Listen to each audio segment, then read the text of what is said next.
Hola trigloveros, trigloveras, bienvenidos a un nuevo podcast o vídeo podcast, dependiendo de la plataforma desde donde nos estéis escuchando o viendo. Hoy tenemos un programita especial, un poquito más corto de lo habitual, con solamente una charla sobre un tema que a muchos nos hace daño, sobre todo cuando competimos, no es otro que el drafting, ya sea en pro o en élite, una lacra para mí en el triatlón, que rompe completamente la esencia de lo que es la larga distancia. ¿Es posible un triatlón limpio? Bueno, vamos a ver si eso es posible. Hay gente que está trabajando en ello y hoy tenemos la oportunidad de hablar con una persona que desde hace unos años está centrado en esto. No es otro que James Elvery, la persona que está detrás de Race Ranger, es cofundador de la empresa y actualmente el CEO neozelandés. Y bueno, nos hemos liado la manta a la cabeza y ahí voy a charlar un ratillo con él. Disculpadme por mi inglés. Yo entiendo muy bien inglés, pero no hablo nunca, entonces tengo un inglés bastante de indio.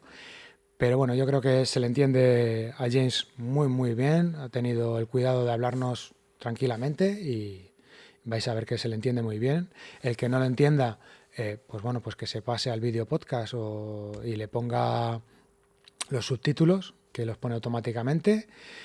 Y nada, sin más, vamos a la entrevista, que ha estado muy interesante. Venga.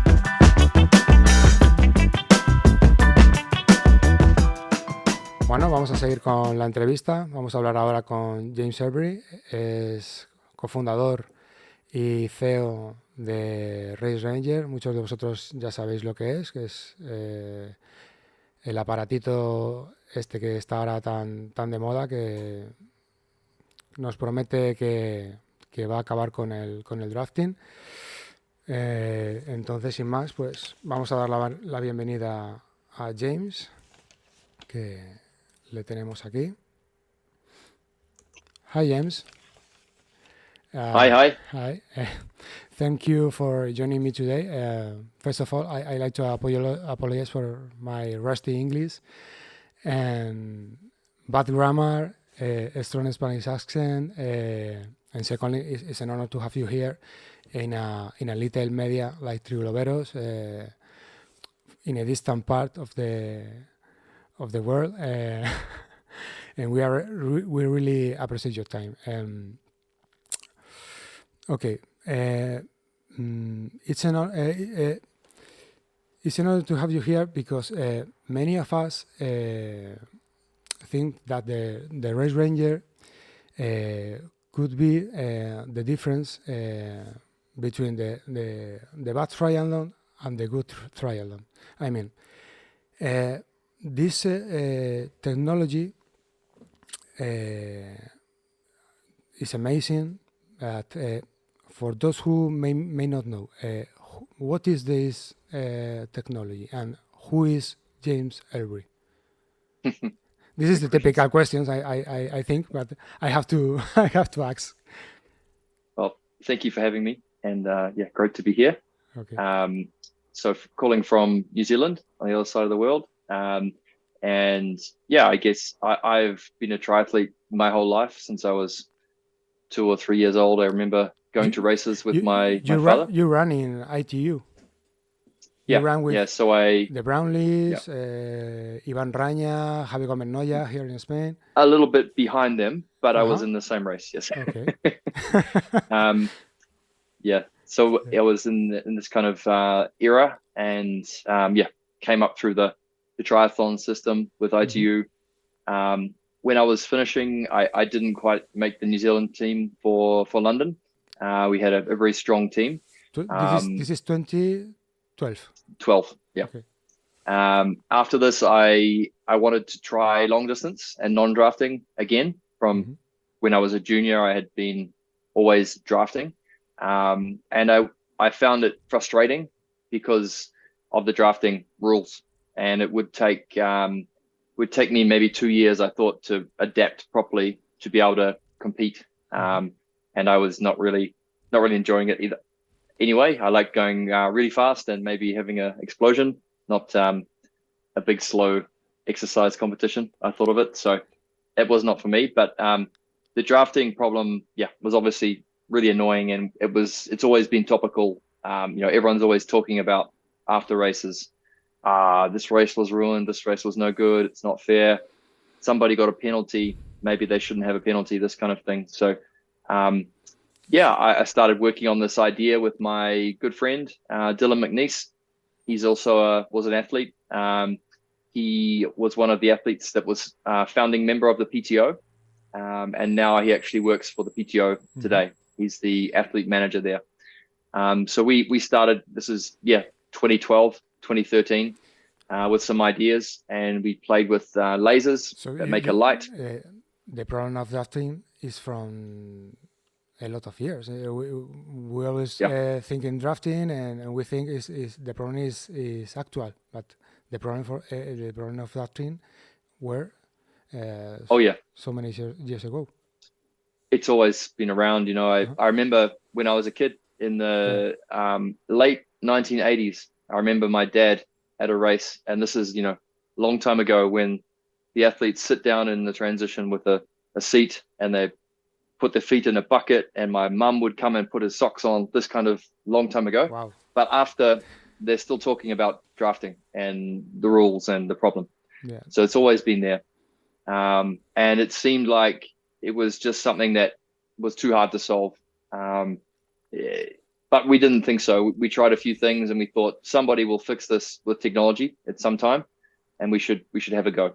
So this is how it started, and like anything in our sport, we just kept trying and improving. And by I think it was 2017, we found a good technology that would work, and kept going, and finally announced the story for the first time to tell everyone what we're doing. This was, I think, end of 2021. And then it wasn't until the start of 2023 when we first had it in a race. The first time I saw the Race Ranger, it was in 146 in Girona in 2023. The day before the race, I ran in my I'm a bad age grouper, okay, very bad age grouper, but I see in the transition zone a bunch of guys speaking in English, very professionals, with a big suitcase, and inside was some cycles of rounded devices. And later, speaking with some of the people of the organization and some pros, that they say that they will be testing this device. This is the first time, and I remember think, wow, this shit could change the rules of the game. Yeah, exactly. So that was our first big year was 2023, and we did, I think, 11 races. And Jorge Garcia from the Spanish Federation has been a big supporter. He was early to say, yes, can you come to our race? Actually, we had tried to get to the European Championships in Bilbao in 2022 in September, but we didn't have it ready in time. But yeah, he was keen to have it as an early adopter of the technology. We had a good year of learning at each race. Actually, at that race, it rained. If you remember, it rained a lot. Yeah. It was hard. And when we first made those devices, that was our first version. We kind of made them to look good and to show it as a demo, not really to put in a race. So we started to put them into races, and it was like, yeah, great, next. And then in Platidaro, it really rained, and some of them were, like a sponge afterwards, leaking water. Wow. So we learned a good lesson. But the beginnings we stayed alive. The beginnings were thought. Yeah, lots of different challenges along the way. Very hard. And yeah, then at the end of last year, it was sort of really accepted, and most of the big events were using it. PTO, some challenge races, and World Triathlon as well. They wanted to use it for the para athletes, where it's non-drafting, for Paris in 2024. So yeah, finally we did a demonstration for Ironman as well in Florida, and they were also interested for the first year of the Pro Series in 2024. So yeah, it was a really busy year last year. We did 37 races. I should probably explain in a minute what the system does, but yeah, 37 races we went to last year, and now we are looking at another big year on the calendar, and trying to grow to age groupers as well, not just professionals. Okay. But let me just explain to people what this system does, because some people aren't familiar. So what we have is two devices, two electronic pieces. They go on every athlete's bike, and one is on the front fork and one is at the back. And the back one is like a bike light, and it's shining a light backwards to the rider behind. So when you're riding along, you're on your aero bars looking at the bike in front of you, and you see a light there. And the light does 3 colors to tell you how close you are, and the referee can also see the same lights. So now we have a very clear way of measuring. The referee see the lights in a tablet or something like that? At the moment, it's just the same as the athletes. They have to be in the area and see the lights. Yeah. In the next few months, we are going to make a connection to the internet, and then we will have live tracking, but also the live drafting information. So, yeah. So this is how it basically works. So it removes the need for the athlete to guess the distance, to think about it, and the referee as well, because this is the big argument. If you are riding along and you think you are 15 meters, the referee thinks you're 12 meters. It can be very frustrating and makes everyone nervous all the time. So now it's just you see the correct light, a blue light or an orange light, and the referee sees the same thing, and you smile and have a thumbs up. It's like a warning, and hey guy, you're near the other in the front, so you have to stop.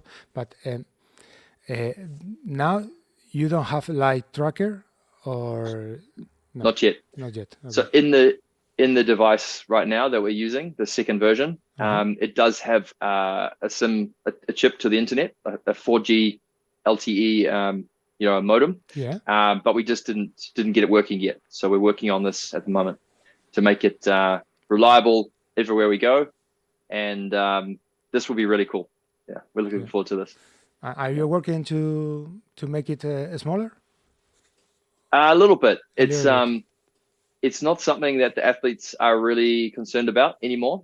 After the first race, when they see it, they're like, oh, some of them say, can you make it a little bit smaller? And I said, yes. 18 months and another $1 million. The bike doesn't look the same for the photos. No, it's a bit ugly and big, but it's the same for everyone. So as soon as they have it on their bike, it's I think the issue is because they think it's not aero or something like that. Yeah, the front one, I think, on the fork is the one they are worried about. So we are actually trying to remove this one and just have one per athlete. This would be really good. Oh, okay. Yeah, this would be nice. I don't have to clean and recharge and build as many pieces. So everything's easier if we can do that. How many devices do you have now? We have 300 sets. So we will actually do a race of 300 athletes. Actually, we didn't announce it yet. Keep that one quiet. But soon we will do a race of 300 athletes. And that's going to be exciting, but we're building another 60 sets. So we will have 360 for this season, just because, we learned a few lessons about shipping things around the world, and we need to allow more time. So we need more devices to be safe this year. The logistics are mad, man.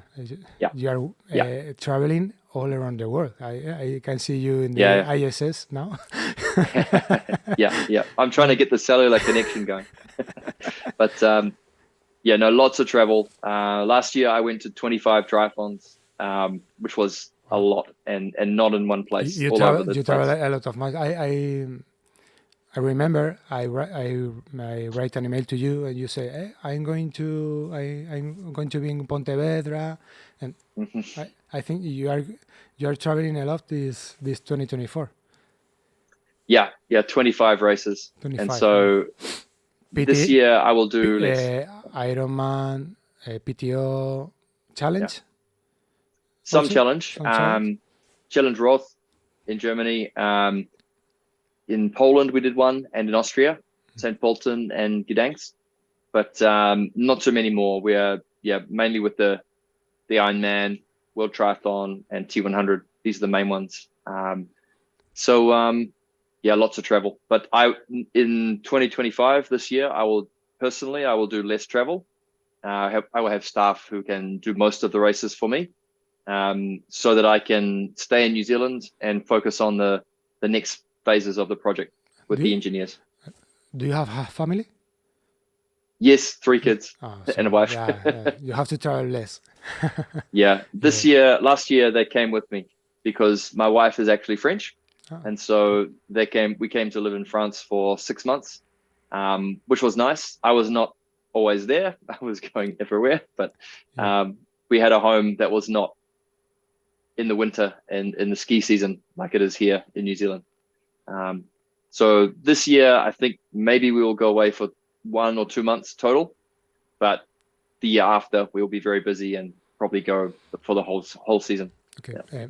We can see in the 2024 improvements in the race ranger for the short term in 2025. You said you want to have a life tracker. The small device will come this year too. This first semester or the second semester? The small, make it smaller? Make it smaller, No? We will use the same devices for as long as we can this year. And we will add new software features to these because we put all the components inside and now we just need to write the code to make them work. So there's a lot of work to do there. If we can reduce it to just one per bike, this will be great as well. So it's a big step. And do you want to, I don't know, in a year, 2 years, to put in every bike for age groupers, I mean? Yes. Oh. And don't panic. No. So I love that. I love that. Sometimes I think that the spirit of the long distance is disappearing. I love the long distance. If I can, I only do long distance because I love to be alone in the bike. Yeah. You know. Yeah. In some races you can see a bunch of people, like is the Tour de France, and that drives me crazy, you know, and a lot of people, not only me, but if you can do this improvement of this, it will be good for all the people that love the long distance triathlon, long 70.3. Yeah. So for age group, I think there's a few things to discuss there. For the pros, it's a great tool because it's for fairness. It makes a fair competition.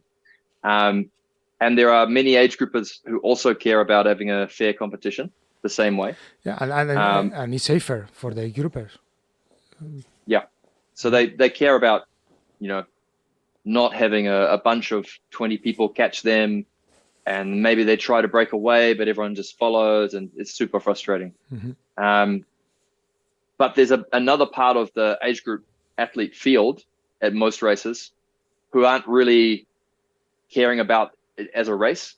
They are more interested in the experience of getting to the finish line,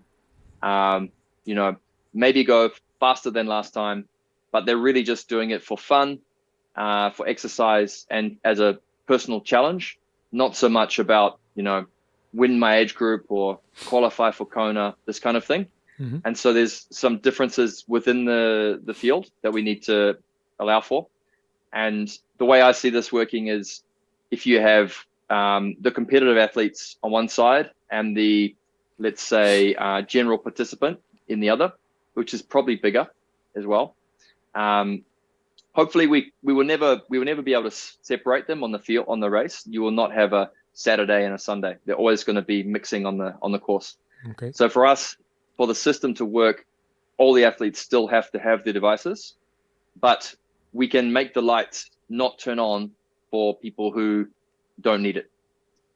But if they change order and they go mix with someone else, they will see some lights. But there could be some rules if you were I don't know, 5 minutes in the drafting zone. Yeah. You have to you need to give to this guy a penalty. Yeah, it's potentially the rules and the way drafting is policed could be changed for sure. But I think as a start point, this is a good way to go. But then that general group, the larger group, they do need some benefit from having Race Ranger as well. So this is where we really need to make it into the live tracking system so that they have, for their spectators and their family, they have a really good app to follow their athlete exactly around the course on the bike. And the bike is where it's hardest to follow someone. So this is the one thing. And then the other thing is about safety. So if you have a crash at the moment at most big races, you lie on the ground and hopefully someone will help you. Maybe they will ride and tell someone with a phone, or a motorbike will come, but it's not very fast and it can take a long time.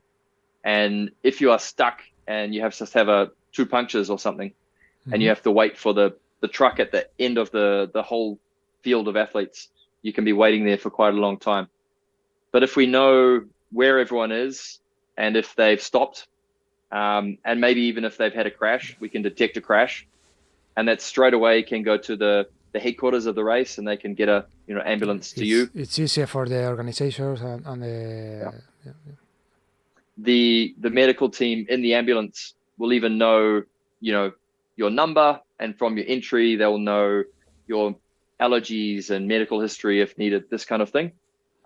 So that's a good sort of safety, a way of keeping track of all the athletes better as well.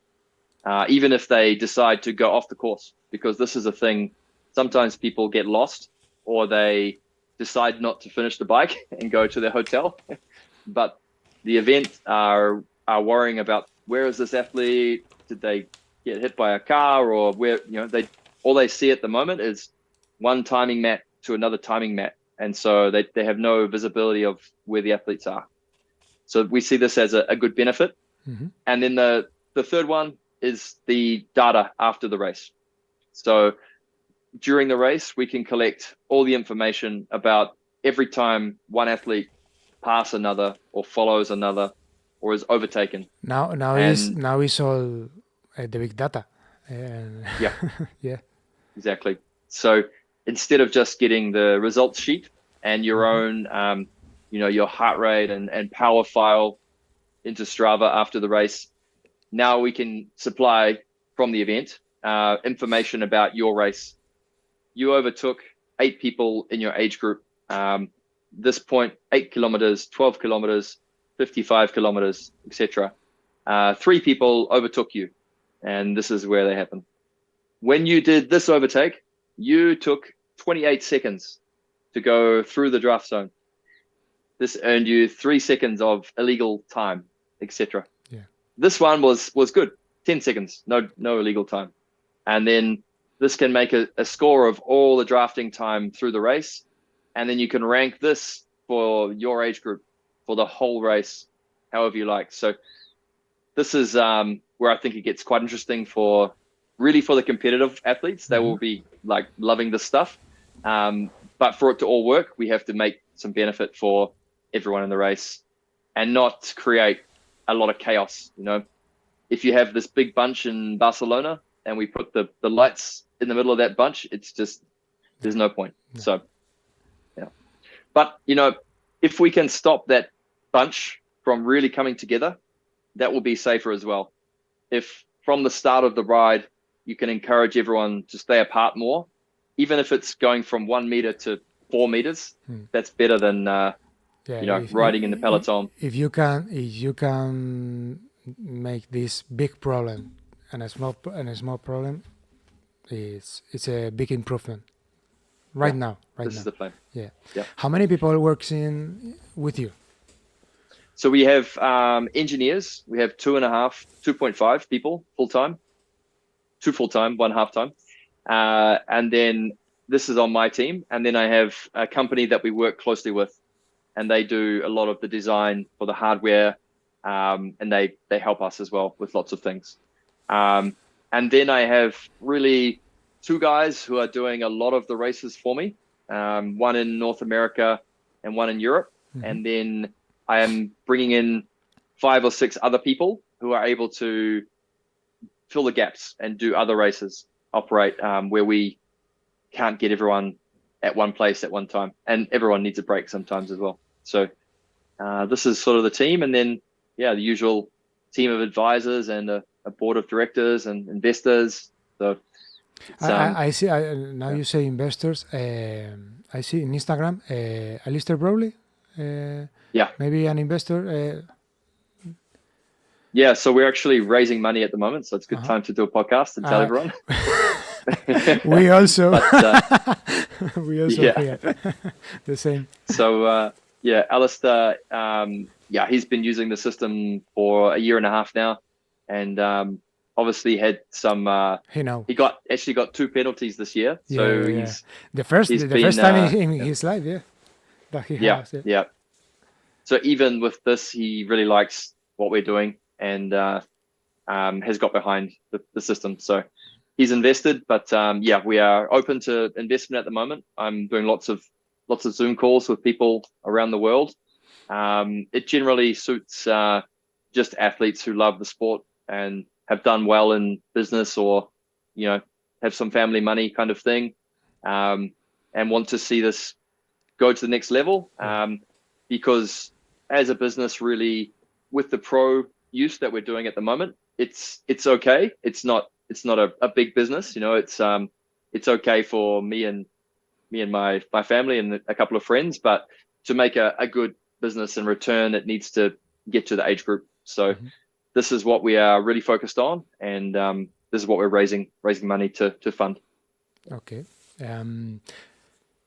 How many people do you need in a race to prepare the race rangers and? So right now it's just one person. That's one. Okay. So I've done a race. The biggest I've done by myself is 100 athletes. When we did, which one was it? Pamplona last year. We had 140. This was our biggest one. So we had the Spanish championship last year. So this was we got some extra people to help. Actually, from the federation, was great. But I think if there's 75 athletes right now, it's okay for one person. If it goes more than this, I try to get someone to help for a few hours when we're putting the devices on the bikes. But this year, we are hoping and planning that the athletes will actually put them onto the bike themselves.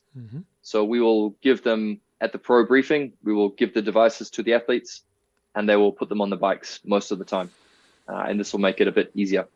Now, when it comes to age group and you have 3,000 athletes, we have a lot of things to adapt and change. And it will be more than one person for sure.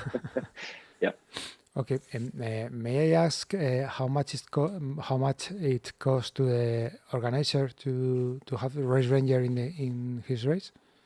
Yeah, it's in the range of 4,000 euros to 6,000, Mm-hmm. depending on the race and where we are. If it's a big air freight for the equipment and a flight from New Zealand to Middle East or something, it can be a bit more, but it's in this range. A lot of the races we are just driving around Europe, so it's not too expensive.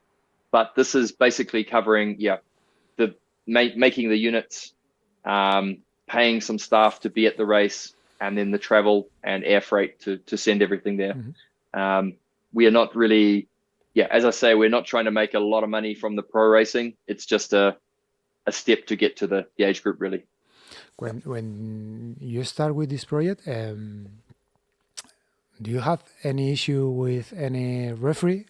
I don't know, because maybe they think that his job is going to end, or not really. not really. They didn't come to me and tell me this, maybe, but my idea when we first started was maybe we won't need the referees when we have the system, because we can automatically detect a penalty, and this would be good because the referees can then focus on other parts of the race, not just be on the bike. We have to keep them in a job. Yeah. But then you have less motorbikes on the course, which is always a good thing as well. But the feedback we got from athletes and referees was, no, keep the referee, give them more information, still let them make the decision. So this is the way we've gone. Next step might be we have less referees, because when we have that internet connection, we can send the drafting information to the referees on a tablet, and they can be anywhere on the course or even at the race headquarters, or the International Space Station, and they can see who is drafting right now.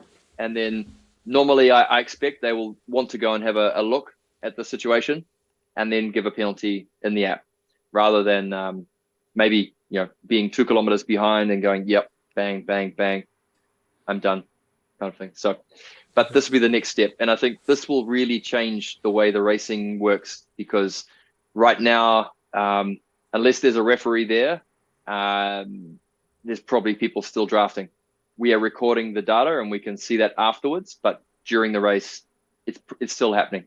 But if we give that visibility anytime, the athlete doesn't know when the referee is watching them. So I think you will change your behavior after this. For sure. Yeah. Yeah. Okay. We are talking half an hour now. I don't know, you are in a rush or... No, I'm good. Okay. I'm going to see my notes, and I have some Cool. questions. Sure. Okay.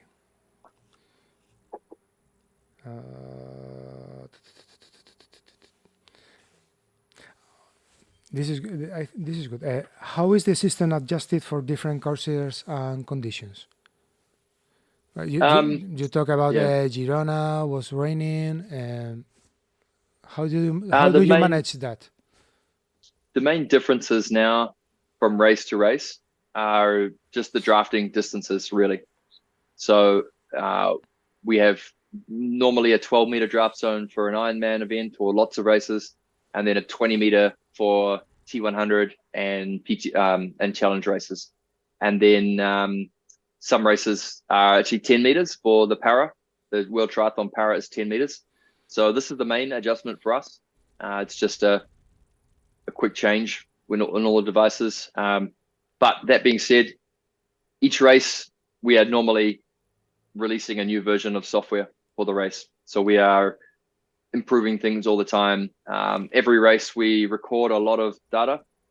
Even we have a race this weekend in Tauranga in New Zealand, and we are changing the program again to record a new thing to try to catch a tiny bug that happens sometimes, and we don't know exactly what it is, but we have fixed some big problems, and they get smaller and smaller, and you see the next one. So there's generally always something we are trying to improve.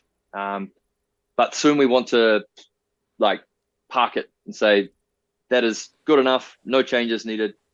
Now we can definitely work on adding really cool new stuff like the cellular and making it to one unit.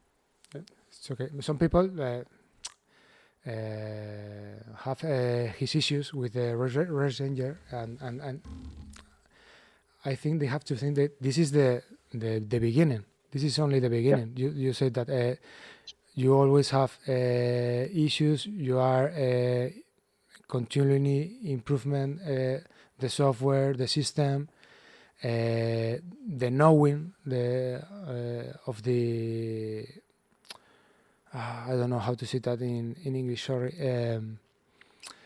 the way the machine works, you know. Yeah. Do you have feedback of the pros in every race, or? Yeah. Usually I'm sending a message to at least half of the athletes on Instagram. I've got to know a lot of them from putting the things on their bike at the races. So I get good feedback from this. We're always trying to understand what's going on. We can only see what's on the TV and what the devices record. And so it's not always obvious if there's a problem unless an athlete tells us, because they weren't on TV, they were in 15th position or something. I listen to some of them with problems with people who is overtaking and take too much time overtaking, and then the pro that is being overtaken have a penalty, but I think you have to break there. I think this is more of the problem of the referee. I think so. It's our system is not 100% perfect. It will be difficult to get it always perfect in every situation. We're trying to improve, but I think for a lot of referees, often it is the first time they're using the system, and for an athlete, it's maybe 10 or 15 times they've used it in the last 2 years now. Some of the top ones. So it's it can take a little bit to understand exactly what you are seeing. They will need a course in the referee course. They do courses to be referees, and maybe one of the subjects could be the race ranger. Yeah, absolutely. We are building an application for the referees, an app that they will be able to use to get information on the drafting into the app. But it will also work at any triathlon, even without Race Ranger. So if you have, a World Series race with drafting, and no devices on the bikes, the referees will still be able to use this app for doing their job and giving penalties. So this will become part of the training programs through World Triathlon. That's our plan. We're working on with them. So okay. I think I have all my questions answered.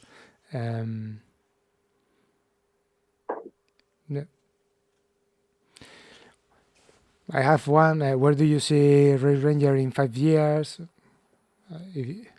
Do you 5 years? Do you think in that long term, or not?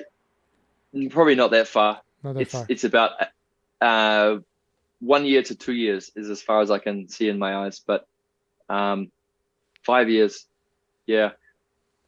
perhaps. I would expect we are definitely in age group by this stage. If we are not, we're probably not going to be here doing it much longer. If we are not doing age group by in 2 years' time, then we will need to do every single pro race to be able to make enough money to keep it going. So we need to really get to that age group step. So that has to happen. And once that happens, then the company can grow quite quickly and quite large. And so 5 years, I don't know if I will even still be there doing it. Maybe we sell the company to another company at that point, get a good return for all our hard work and for the investors. Or maybe I'm still working there and we continue to grow and add new products. I have a bit of an idea. It's maybe 10 years, not 5 years. But